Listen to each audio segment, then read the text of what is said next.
بنی اسرائیل اس ظام میں مبتلا تھے کہ ہم اللہ کے معاذ اللہ بیٹے ہیں یا ہمیں بہت سارے پیغمبر گزرے ہیں، تو اس کی وجہ سے وہ اللہ کی اطاعت نہیں کرتے تھے، نبی صلی اللہ علیہ وسلم پر ایمان نہیں لاتے تھے۔ تو اللہ نے اس رکوع کے شروع میں بنی اسرائیل کے بارے میں حکم دیا نبی صلی اللہ علیہ وسلم کو کہ آپ ان پر آدم علیہ السلام کے 2 بیٹوں کا واقعہ پڑھ کے سنائیں۔ ایک کا نام قابیل تھا اور ایک کا نام حابیل، جیسا کہ حدیث میں اور صحابہ کرام سے اس کی تفسیر منقول ہے۔ تو قابیل نے حابیل کو قتل کیا اور اللہ نے اس کو کیسی سزا دی۔ قابیل کو خسارے والوں میں سے ہو گیا، ندامت کرنے والوں میں سے ہو گیا۔ اس میں یہ سبق دیا جا رہا ہے کہ جب پیغمبر کا بیٹا جرم کر کے سزا سے نہیں بچ سکتا تو تمہارے اندر پیغمبروں کے آنے سے یہ کیسے ثابت ہوتا ہے کہ تم اللہ کے ایسے لاڈلے بن گئے کہ اب تم قتل و غارت کرتے رہو اور زمین میں فساد مچاتے رہو تو تمہیں اللہ بخش دے گا۔ تو اس باطل گمان کا اصل میں علاج کرنا مقصد ہے، اور خود اس واقعے میں بھی عبرت کی بہت سی باتیں ہیں، تو یہ واقعہ بذات خود بھی ایک مقصود ہو سکتا ہے قرآن کا۔ تو وہ قرآن یہ واقعہ بیان کرتا ہے کہ وَاتْلُ عَلَيْهِمْ نَبَأَ ابْنَيْ آدَمَ بِالْحَقِّ، اے نبی آپ ان کو آدم کے 2 بیٹوں کا واقعہ بیان کیجئے ٹھیک طور پر، یعنی صحیح طرح سے کھول کے ان کو بیان کیجئے۔ وہ واقعہ کیا ہے؟ وہ صحابہ کرام سے اس کی تفسیر منقول ہے حدیث کی مختلف کتابوں میں۔ وہ تفسیر یہ ہے کہ قابیل اور حابیل، آدم علیہ السلام کے بہت سے بیٹے ہوں گے جن میں ایک کا نام قابیل اور ایک کا نام حابیل ہے۔ تو ہوتا یہ تھا کہ آدم علیہ السلام کے جڑواں بچے ہوا کرتے تھے اماں حوا سے، ایک لڑکا ایک لڑکی۔ تو جو لڑکا اور لڑکی اکٹھے پیدا ہوتے وہ ایک دوسرے کے بھائی اور بہن سمجھے جاتے تھے، اور جو جڑواں نہیں ہوتے تو وہ ایسے جیسے کزن کا رشتہ، اہل اسلام میں جیسے کزن کا رشتہ ہوتا ہے نا، تو ان کو تاکہ نکاح کا سلسلہ چلتا رہے، کیونکہ آدم علیہ السلام کے بچوں کا ظاہر ہے نہ کوئی خالہ زاد نہ کوئی چچا زاد، اس وقت تو رشتے ہی نہیں تھے، صرف اماں حوا اور آدم علیہ السلام تھے، تو میاں بیوی تھے، تو ان کے جو بچے پیدا ہوں گے تو وہ بہن بھائی کہلائیں گے، ان کا نکاح نہیں ہو سکتا۔ تو ضرورت کی وجہ سے ایسا کیا گیا کہ جو جڑواں پیدا ہو رہے ہیں تو وہ تو بہن بھائی کہلائیں گے، جو جڑواں نہیں ہو رہے وہ بہن بھائی نہیں کہلائیں گے۔ تو قابیل کے ساتھ جو لڑکی پیدا ہوئی وہ انتہائی حسین تھی، لیکن قابیل کی بہن سمجھا گیا اس کو، اور حابیل کے ساتھ جو لڑکی پیدا ہوئی اس کا نکاح طے ہوا قابیل کے ساتھ، اور حابیل کا نکاح طے ہوا اس لڑکی کے ساتھ جو قابیل کے ساتھ پیدا ہوئی ہے، یعنی جڑواں پیدا ہوئی۔ تو قابیل اس فیصلے پر ایگری نہیں تھا، اس لیے کہ قابیل کے ساتھ جو لڑکی پیدا ہوئی تھی وہ بہت حسینہ تھی۔ قابیل یہ چاہتا تھا کہ میں اسی سے نکاح کروں، تو آدم علیہ السلام نے منع کیا کہ بھائی ہماری شریعت میں اس کی اجازت نہیں ہے اور تمہیں اسی سے نکاح کرنا پڑے گا جو حابیل کے ساتھ پیدا ہوئی۔ لیکن جب یہ بات بڑی آگے قابیل پیش میں آیا، غصے میں آیا، تو آدم علیہ السلام نے حجت تمام کرنے کے لیے اپنے دونوں بیٹوں سے یہ کہا کہ دیکھو دونوں صدقہ کرو، قربانی پیش کرو اللہ کی راہ میں، تو جس کی قربانی کو آگ آسمان سے آ کے کھا جائے تو یہ سمجھا جائے گا کہ اللہ نے اس کی قربانی قبول کر لی ہے اور وہ برحق ہے، اور جس کی قربانی کو آگ نہ کھائے یا وہ غائب نہ ہو تو یہ اس کی علامت ہوگی کہ اللہ اس سے خوش نہیں ہے، وہ اپنے فیصلے میں غلط ہے۔ اب یہ تو 2 اور 2 4 کی طرح بات ہو جاتی نا۔ دونوں نے قربانی پیش کی۔ روایات میں آتا ہے کہ حابیل نے جب دیکھا، اچھا یہ قابیل اور حابیل کا فرق آپ کو ایسے یاد رہے گا، جو قاتل تھا وہ قابیل تھا، تو قاف سے آپ یاد رکھیں، یعنی قاتل کے نام کے آگے قابیل، قاتل میں بھی قاف ہوتا ہے نا، تو یہ مجھے بھی کئی سال تک یاد ہی نہیں ہوتا تھا کہ قتل حابیل نے کیا تھا یا قابیل نے، تو مجھے پھر اس طرح یاد ہوا کہ قابیل میں قاف آ رہا ہے تو قاتل میں بھی قاف آتا ہے، تو قابیل جو تھا وہ قاتل تھا۔ تو قابیل جو تھا وہ چونکہ برائی کی طرف مائل تھا تو وہ تھوڑے سے کچھ چیزیں لے آیا معمولی سی صدقہ کرنے کے لیے، اور حابیل نے باقاعدہ اللہ کے راہ میں ایک مینڈھا قربان کیا، ذبح کیا، یعنی ظاہر ایک مالی چیز تھی، اس زمانے میں بھی یہ ایک ویلیویبل چیز تھی۔ تو آسمان سے آگ آئی ہے اور حابیل کی قربانی قبول ہو گئی، قابیل کی رد ہو گئی۔ تو اس سے بجائے اس کے کہ قابیل کو توبہ کی توفیق ملتی، وہ جیلسی اور حسد کا شکار ہو گیا، کیونکہ یہ کھلے عام ایک قسم کی بے عزتی تھی کہ بھئی تمہاری قربانی رد ہو گئی ہے۔ تو اب بجائے اس کے کہ توبہ کرتا، اللہ سے معافی مانگتا، اللہ تو بڑے غفور الرحیم ہے، معاف کر دیتے اللہ، آئندہ اس کی قربانی بھی قبول کرتے، لیکن ایسے موقع پہ قابیل میں بجائے تواضع پیدا ہونے کے، توبہ استغفار کے، وہی کام ہوا جو شیطان سے ہوا تھا کہ آدم کو سجدے سے انکار کیا۔ جب اللہ نے آدم علیہ السلام شیطان کو کہا کہ میرے دربار سے نکل جا، تو بجائے شیطان توبہ کرنے کے اور اکڑ دکھا رہا ہے۔ تو یہاں بھی قابیل نے یہی کیا. قابیل نے کہا کہ میرے بھائی حابیل کی وجہ سے مجھے یہ بے عزتی اٹھانی پڑی ہے. تو قابیل نے حابیل کو دھمکی دی اور کہا کہ میں تجھے قتل کر دوں گا. جب حابیل کو پتا چلا کہ قابیل مجھے قتل کرنا چاہتا ہے تو حابیل نے اسے یہ کہا کہ دیکھ تو میرا بھائی ہے, اگر تو قتل کرنے کے لیے میری طرف بڑھے گا بھی تو میں تجھے پھر بھی قتل نہیں کروں گا. اس کی وجہ کیا تھی؟ علماء کہتے ہیں ہو سکتا ہے کہ حابیل کو یہ مسئلہ معلوم نہ ہو اس وقت, کیونکہ ظاہر ہے بعض دفعہ مسائل پتہ چلتے ہیں جب کسی واقعے میں انسان مبتلا ہوتا ہے, اس وقت مسئلہ پتہ چلتا ہے. تو ہو سکتا ہے حابیل, دیکھیں اصولی طور پر تو مسئلہ یہ ہے کہ کوئی آپ کو 100% یقین ہو جائے کہ یہ مجھے قتل کر رہے ہیں اور آپ کے پاس اپنے آپ کو قتل سے بچانے کے لیے اس کے قتل کے علاوہ کوئی راستہ ہی نہ ہو, تو پھر شریعت میں جائز ہے کہ آپ سامنے والے کو بھی قتل کر سکتے ہیں, بشرطے کہ 100% یقین ہو کہ یہ مجھے قتل کرنا چاہتا ہے اور میرے لیے خود کو قتل ہونے سے بچانے کے لیے سامنے والے کے قتل کے علاوہ کوئی آپشن میرے پاس ہے ہی نہیں, تو ایسی صورت میں جائز ہے. تو عین ممکن ہے کہ حابیل اس مسئلے پر پوری طرح مطلع نہ ہوا اس وقت, اور وہ یہ سمجھ رہا ہو کہ بھائی جیسے قابیل مجھے قتل کرے گا, میرا بھائی ہے تو گناہگار ہوگا, تو ایسا نہ ہو کہ میں بھی اسے قتل کر کے گناہگار ہو جاؤں, یا وہ یہ سمجھتا ہو کہ میرے لیے بھائی کو قتل نہ کرنا بہرحال ثواب کی بات ہے. تو کنفیوژن بھی ہو سکتی ہے اس کو, اور یہ بھی مسئلہ ہو سکتا ہے کہ اس کو مسئلے کا پوری طرح علم نہ ہو. تو بہرحال حابیل نے یہ ارادہ کیا کہ بھائی میں اپنے ہاتھ کو اپنے بھائی کے خون سے ملوث کسی صورت میں بھی نہیں کروں گا, اور میں اس کی طرف ہاتھ نہیں بڑھاؤں گا, تاکہ کیا ہو کہ کل قیامت کے دن میں اللہ سے کہہ سکوں کہ اللہ میں اپنے محرم رشتے اور اپنے بھائی کے رشتے کا میں نے خیال کیا, انسانیت کے رشتے کا میں نے خیال کیا. تو یہ اس کا ایک جذبہ تھا. باقی شرعی مسئلہ کیا ہے وہ پھر میں آخر میں انشاءاللہ بیان کروں گا, کس صورت میں قتل جائز ہے, کس صورت میں افضل ہے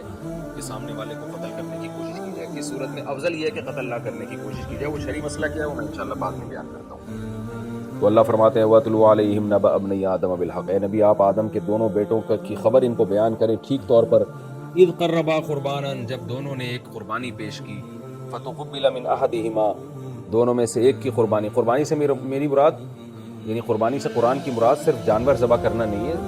یعنی ہر وہ چیز جس سے اللہ کا قرب حاصل کیا جائے. تو صدقے کو بھی اس لحاظ سے قربانی کہا جاتا ہے کہ وہ بھی اللہ کے قرب کا ذریعہ ہے. دونوں نے صدقہ پیش کیا, فَتُقُبِّلَ مِنْ أَحَدِهِمَا, ایک کا قبول کر لیا گیا یعنی حابیل کا, وَلَمْ يُتَقَبَّلْ مِنَ الْآخَرِ, دوسرے کا یعنی قابیل کا قبول نہیں کیا گیا. قَالَ, تو قابیل نے کیا کہا طیش میں آ کے, حسد کا شکار ہو کے, لَأَقْتُلَنَّكَ, میں ضرور تجھے قتل کروں گا. یہ قسم کے معنی دیتا ہے, یعنی نون جب تاکید کے ساتھ ہو اور شروع میں نام بھی لگ جائے تو اس میں قسم کا معنی کہ اللہ کی قسم میں تجھے قتل کروں گا. قَالَ, تو حابیل عذر پیش کرتا ہے کہ بھئی تو اس بیس پہ مجھے قتل کرنے کا ارادہ کر رہا ہے کہ تیری قربانی قبول نہیں ہوئی ہے. تو یہ تیری بیس اس لیے غلط ہے کہ تیری قربانی میری وجہ سے قبول نہیں ہوئی ہے, بلکہ اللہ کا قاعدہ کیا ہے, انما یتقبل اللہ من المتقین, اللہ قبول کرتا ہے پرہیزگار لوگوں کی طرف سے. تو جو اللہ سے ڈرتا ہے اس کی قربانی قبول ہوگی, جو نہیں ڈرتا اس کی قربانی قبول نہیں ہوگی. یہاں آپ کو اشکال ہو سکتا ہے کہ یہ تو حابیل دعویٰ کر رہے ہیں کہ میں نے ایک آدمی ہوں اس لیے میری قربانی قبول نہیں ہے. تو دیکھیں خوب اچھی طرح مسئلے کو سمجھیں کہ میں پہلے ایک مثال دیتا ہوں, اس سے بات انشاءاللہ سمجھ میں آئے گی. ایک آدمی جو پرہیزگار نہیں ہے, گناہ گار ہے, لیکن وہ اخلاص سے صدقہ کرتا ہے اللہ کے لیے, تو اس کا صدقہ بھی قبول ہوگا. سوال پیدا ہوتا ہے, یہاں تو قرآن کہہ رہا ہے کہ پرہیزگار لوگوں کی طرف سے اللہ قبول کرتا ہے, ان کے عمل کو, برے لوگوں کے عمل کو اللہ قبول ہی نہیں کرتا. تو جبکہ مسئلہ یہ ہے کہ برا آدمی بھی اگر اچھی نیت سے عمل کرے گا تو اس کا عمل بہرحال قبول ہوگا. ایک آدمی شرابی ہے, برائی کرتا ہے, گناہوں میں ملوث ہے, لیکن وہ اگر کوئی صدقہ خیرات کرتا ہے یا کوئی نیک کام کرتا ہے تو اس نیک کام میں وہ مخلص ہو تو بہرحال اس کی وہ نیکی قبول ہوگی. اس لیے علماء ایسی آیات کا مفہوم یہ بیان کرتے ہیں کہ متقین کا مطلب یہاں پر یہ ہوتا ہے کہ جو عمل آپ کر رہے ہیں نا اللہ کے لیے, اس عمل میں اگر آپ اس وقت متقی ہوں گے تو وہ عمل قبول ہوگا. اس وقت اگر آپ اس عمل میں مخلص نہیں ہیں, متقی نہیں ہیں, تو پھر وہ عمل آپ کا قبول نہیں ہوگا, خواہ ویسے آپ نیک کیوں نہ ہو. تو یہاں بھی قابیل یہ بتانا چاہ رہا ہے کہ اللہ اس شخص کے عمل کو قبول کرتے ہیں جو متقی فی ذالک العمل ہو, یعنی اس عمل میں وہ اس کی نیت ٹھیک ہو.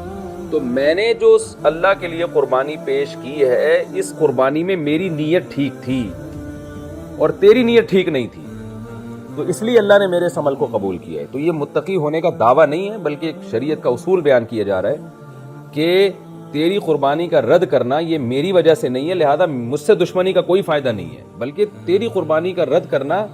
تیرے اخلاص میں کمی کی علامت ہے، تو اپنی اصلاح کی کوشش کر۔ تو اصولی طور پر یہی مسئلہ ہے کہ ایک آدمی اگر برا بھی ہے لیکن اگر کوئی وہ نیک عمل کرتا ہے، اس نیک عمل میں وہ متقی ہے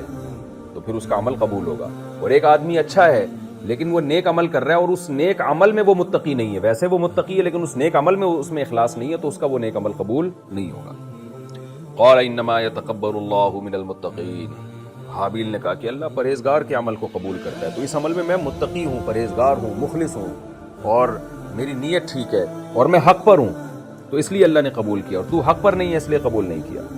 پھر آگے حابیل کہنے لگا کہ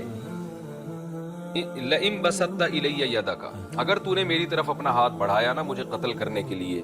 ما انا بباسط یدی الیک لاقتلک، تو میں اپنا ہاتھ تیری طرف نہیں بڑھاؤں گا تجھے قتل کرنے کے لیے۔ یہاں اصل میں حابیل اپنے بھائی کو ایک محبت والے طریقے سے سمجھا رہا ہے کہ میرے دل میں اللہ کا اتنا خوف ہے کہ اگر تو میرے قتل کا پکا ارادہ بھی کر لے اور قتل کی کوشش بھی کرے اور مجھے معلوم ہو کہ میں تجھے قتل کر سکتا ہوں، پھر بھی میں نہیں کروں گا، کیونکہ قتل اتنا بڑا جرم ہے کہ میں اس قتل کی نسبت اپنی طرف کرنا ہی نہیں چاہتا۔ حالانکہ ایسے موقع پہ حابیل کے لیے اپنی جان بچانے کی خاطر قابیل کو قتل کرنا بالکل جائز تھا، لیکن جائز ہونے کے باوجود میں اپنے ہاتھ خون سے رنگین نہیں کرنا چاہتا، یعنی یہ عمل بذات خود اتنا برا عمل ہے، تو کوئی بات نہیں، اگر میں مر گیا تو اللہ مجھے اس کا بدلہ دے دے گا، اور نتیجہ کیا ہوگا کہ تیری سزا ڈبل ہو جائے گی، کہ جو میں تجھے قتل کرتا نا اور اس میں بالفرض اگر کوئی گناہ ہونا تھا تو وہ گناہ بھی تیرے سر پہ جائے گا، یا یہ کہ مظلوم ہونے کی وجہ سے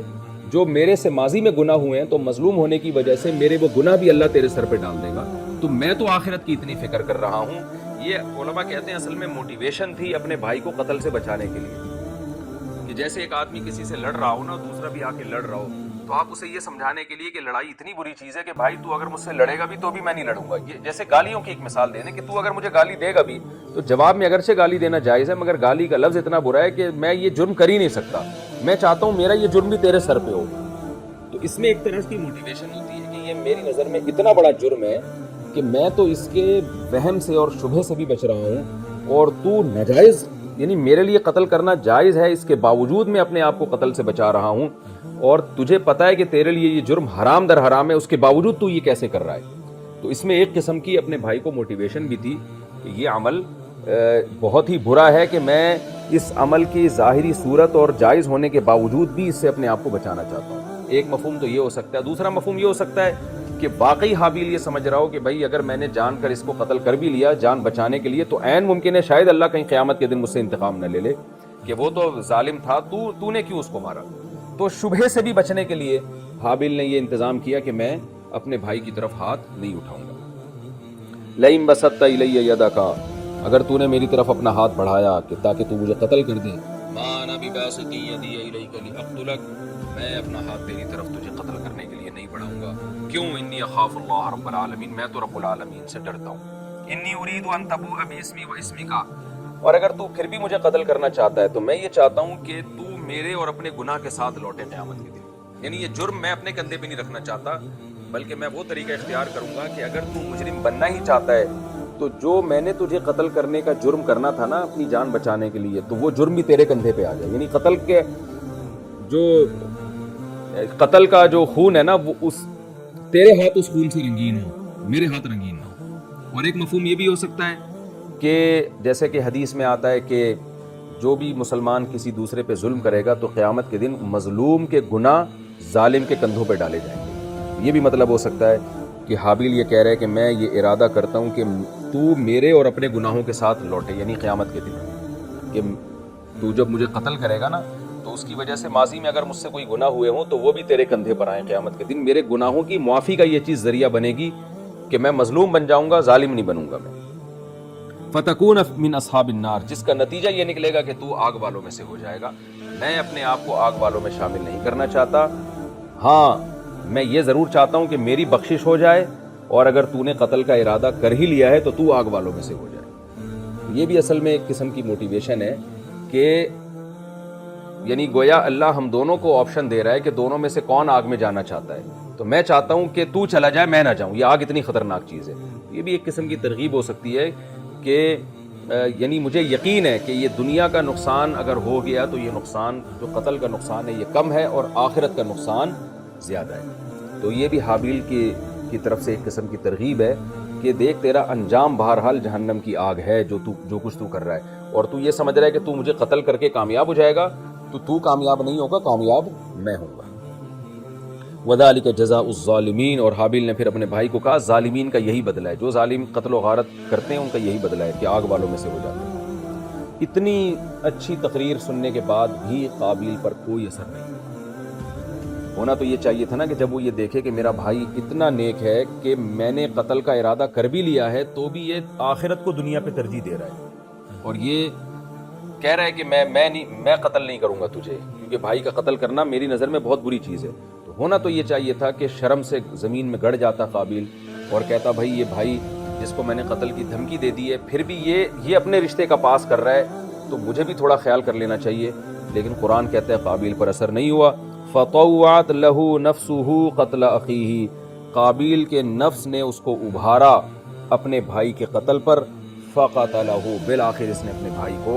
قتل کر دیا. اور قرآن کہہ رہا ہے قتل سے کوئی فائدہ نہیں ہوا. فاصبح من الخاسرین. قابیل خسارے والوں میں سے ہو گیا، برباد ہو گیا. وہ خسارہ کیا ہے؟ حدیث میں آتا ہے رسول اللہ صلی اللہ علیہ وسلم نے فرمایا ایک تو خسارہ وہ ہے جو قرآن نے قتل کی سزا بیان کی کہ جو بھی کسی کو ناحق قتل کرے گا تو ایسے جیسے ساری انسانیت کو قتل کر دیا. اور دوسرے مقام پہ قرآن میں کیا آتا ہے؟ اس کی جزا جہنم ہے، آگ ہے، اس پر اللہ کا غضب بھی ہوگا اور اس پر اللہ کی لعنت بھی ہوگی. اور حدیث میں ایک اور جرم بیان کیا گیا، یعنی ایک اور سزا کہ آپ صلی اللہ علیہ وسلم نے فرمایا چونکہ یہ پہلا قتل تھا انسانیت میں، اس سے پہلے لوگ قتل کے لفظ سے آشنا نہیں تھے، تو آپ صلی اللہ علیہ وسلم نے فرمایا قیامت تک جتنے بھی قتل دنیا میں ہوں گے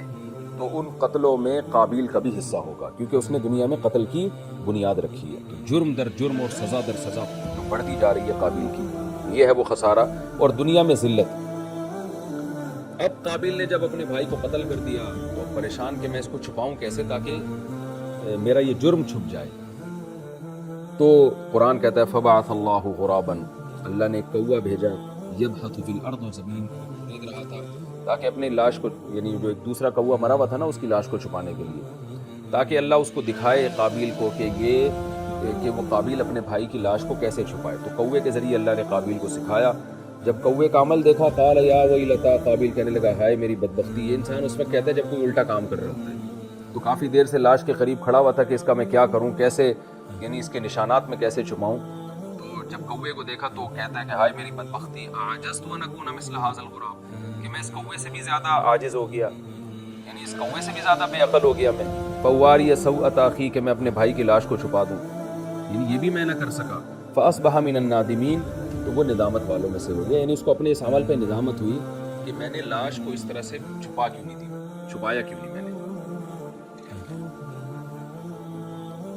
تو یہ جو واقعہ قرآن میں بیان ہوا ہے قابیل نے حابیل کو قتل کیا اور بالآخر اس کی لاش کو چھپا دیا. اب علماء نے یہ بحث اس آیت کے تحت کی ہے کہ قابیل تھا بہرحال اہل اسلام میں سے، کہ توحید پرست تھا، آدم علیہ السلام کی نبوت پر ایمان رکھتا تھا، دو ہی تھے اس وقت، لیکن بدعمل تھا. علماء یہ بیان کرتے ہیں کہ اگرچہ قابیل کی سزا قاتلوں میں سب سے زیادہ، یعنی قاتلوں کو جو سزا قیامت کے دن ملے گی ان میں سب سے زیادہ سزا قابیل کو ملے گی جو آدم علیہ السلام کا بیٹا تھا، لیکن بالآخر اس وہ سزا پانے کے بعد وہ ایک دن جہنم سے نکلے گا ایمان کی برکت سے. من اجل ذالک. قرآن کہتے ہیں اس واقعے کی وجہ سے. کیا مطلب؟ یہ ایسا واقعہ تھا جس کے فساد دنیا کے سامنے. آدم علیہ السلام کس قدر غمزدہ ہوئے ہوں گے اپنے ایک نیک بیٹے کی لاش دیکھ کر. اور جو کام زندگی میں پہلی دفعہ ہوتا ہے نا، جو جرم، تو اس میں اور زیادہ غم ہوتا ہے کیونکہ لوگ اس سے مانوس نہیں تھے. لوگ اطاعت فرما برداری میں زندگی گزار رہے تھے، جو بھی آدم علیہ السلام کی آل اولاد تھی. تو اتنا بڑا ایک جب دیکھا کہ میرے بیٹے کو قتل کر دیا گیا تو آدم علیہ السلام کو ندامت ہوئی، اماں حوا کو ندامت ہوئی، اور جو بھی اس کا فساد ہوا، دشمنیاں پھیلی. تو قرآن کہتا ہے اس واقعے کی وجہ سے ہم نے بنی اسرائیل میں یہ بات لکھ دی کہ جو ایک انسان کو قتل کرے گا تو اس کا جرم ایسے جیسے ساری انسانیت کو قتل. کیا مطلب؟ اس کے اتنے برے نتائج نکلے ہیں کہ ہم نے قتل کو بہت بڑا جرم قرار دے دیا، اور آئندہ کے جو شریعتیں نازل ہوئی ہیں اس میں ہم نے یہ بات لکھ دی بنی اسرائیل کا تذکرہ تو ایک مثال کے طور پر ہے، علماء کہتے ہیں صرف بنی اسرائیل کے لیے نہیں ہے بلکہ یہ قیامت تک آنے والے انسانوں کے لیے۔ یہ قرآن جب پچھلی امتوں کے احکام بیان کرتا ہے اور ان کو منسوخ بھی نہیں کرتا تو اصول فقہ میں یہ بات لکھی ہوئی ہے کہ وہ پھر رہتی دنیا کے تمام انسانوں کے لیے ہوتا ہے۔ تو بنی اسرائیل چونکہ پہلے ہیں آسمانی مذاہب میں، اس لیے ان کا تذکرہ کیا جا رہا ہے، اور قرآن میں اس حکم کو نقل کرنا اس کی علامت ہے کہ اس امت کے لیے بھی یہی مسئلہ ہے۔ قرآن کہتا ہے اس واقعے کی وجہ سے، یعنی اس کے جو فسادات سامنے آئے اس کی وجہ سے ہم نے کیا کیا، بنی اسرائیل میں یہ بات لکھ دی، یعنی ان کو آرڈر دے دیا، من قتل نفسا بغیر نفس او فساد فی الارض، جو زمین میں فساد یا کسی جان کو قتل کیے بغیر کسی کو قتل کرے گا، یعنی کوئی آدمی کسی کو قتل کر رہا ہے اس لیے کہ وہ فسادی ہے یا یہ کہ وہ خود قاتل ہے تو ایک الگ مسئلہ ہے، اس کی تفصیل تو الگ قرآن بیان کر رہا ہے کہ کن صورتوں میں جائز ہے اس کو قتل، کن صورتوں میں جائز نہیں۔ لیکن کسی جرم کے بغیر جب کوئی کسی انسان کو قتل کرے گا تو اللہ فرماتے ہیں فَكَأَنَّمَا قَتَلَ النَّاسَ جَمِيعًا، تو ایسے ہے جیسے ساری دنیا کے سارے انسانوں کو اس نے قتل کر دیا۔ کیا مطلب؟ یہ بالکل ایسے ہی ہے جیسے حدیث میں آتا ہے نا، جس نے 3 دفعہ قل اللہ احد پڑھا ایسے جیسے پورا قرآن پڑھ لیا، یعنی 3 دفعہ سورہ اخلاص کا ثواب ایسے ہی ملتا ہے جیسے پورے قرآن پڑھنے کا ثواب ملتا ہے۔ تو اب اس پر ایک اشکال ہوتا ہے کہ پھر پورے قرآن پڑھنے کی کیا ضرورت ہے؟ تو علماء نے اس کے 2 جواب دیے ہیں۔ ایک تو یہ کہ بھائی اللہ کی نظر میں قرآن پڑھنے کا جو ثواب ہے نا وہ 3 دفعہ قل اللہ پڑھنے سے بھی مل جاتا ہے، لیکن جب آپ پورا قرآن پریکٹیکلی پڑھیں گے تو اس میں بہت سی صورتیں ایسی آئیں گی جن میں ایک صورت کا ثواب بہت زیادہ ہے، جو الگ سے ثواب ہے، اس کی الگ سے فضیلت ہے، تو وہ فضیلت پورا قرآن پڑھے بغیر حاصل نہیں ہوگی۔ دوسری بات یہ بھی ہے کہ 3 دفعہ قل اللہ پڑھنے کا ثواب جو ہے یہ کوانٹٹی کے اعتبار سے تو قرآن کے برابر ہے، لیکن کوالٹی یا کیفیت کے اعتبار سے نہیں ہے، یعنی کیفیت الگ چیز ہوتی ہے اور مقدار کسی چیز کی الگ ہوتی ہے۔ تو یہاں بھی ایسے ہی ہے کہ ایک شخص اگر ایک انسان کو قتل کرتا ہے تو گناہ میں اور آخرت میں جو سزا ملے گی وہ ایسے ہی ہے جیسے ساری دنیا کے سارے انسانوں کو، یعنی کوئی شخص ساری دنیا کے سارے انسانوں کو قتل کرتا ہے تو سوچیں اللہ کا کیسا غضب ہوگا اس کے اوپر، تو ایسا ہی غضب ایک انسان کے قاتل پر بھی ہے، کیونکہ اللہ کی نظر میں فرق نہیں ہے اس طرح انسانیت کے قتل میں۔ لیکن اگر کوئی پریکٹیکلی کئی سارے انسانوں کو قتل کرتا ہے تو جرم اس کا کیفیت کے لحاظ سے بہت بڑھ جاتا ہے، اس لیے کہ جب ایک انسان کا قتل فار ایگزامپل 1 کروڑ انسانوں کے برابر ہے تو 1 کروڑ انسانوں کا قتل اس کو آپ پھر 1 کروڑ سے ملٹیپلائی کر دیں، تو یعنی یہ میں اس لیے بتا رہا ہوں کہ کوئی اس آیت کا یہ مطلب نہ سمجھے کہ اچھا پھر 10 آدمیوں کو قتل کرو یا 1 کو قتل کرو تو برابر ہے۔ اب کوئی قاتل نے جس نے 1 انسان کو قتل کیا ہو اور وہ یہ سوچے کہ میں نے 1 کو قتل کیا تو گویا ساری دنیا کو قتل کر دیا، تو اب میں ساری دنیا کو بھی قتل کر دوں تو کوئی مسئلہ نہیں ہے، تو یہ غلط ہے۔ جب 1 کا قتل کروڑوں انسانوں کے قتل کے برابر تو کروڑوں کا قتل وہ کروڑوں کو کروڑوں سے ضرب دینے کے برابر ہوگا۔ تو اللہ فرماتے ہیں کہ ہم نے یہ بات لکھ دی بنی اسرائیل پر۔ ومن احیاہا، اسی طرح قتل جیسے بہت بڑا جرم ہے تو انسان کو قتل ہونے سے بچانا یا موت سے بچانا پھر بہت بڑی نیکی بھی ہے،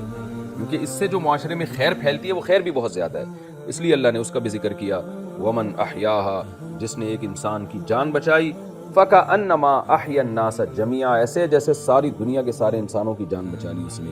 وَلَقَدْ جَاءَتْهُمْ رُسُلُنَا بِالْبَيِّنَاتِ، اللہ فرماتے ہیں ہم نے بنی اسرائیل پر یہ بات لکھ دی تھی کہ قتل مت کرنا، اور اتنا بڑا جرم قرار دے دیا اور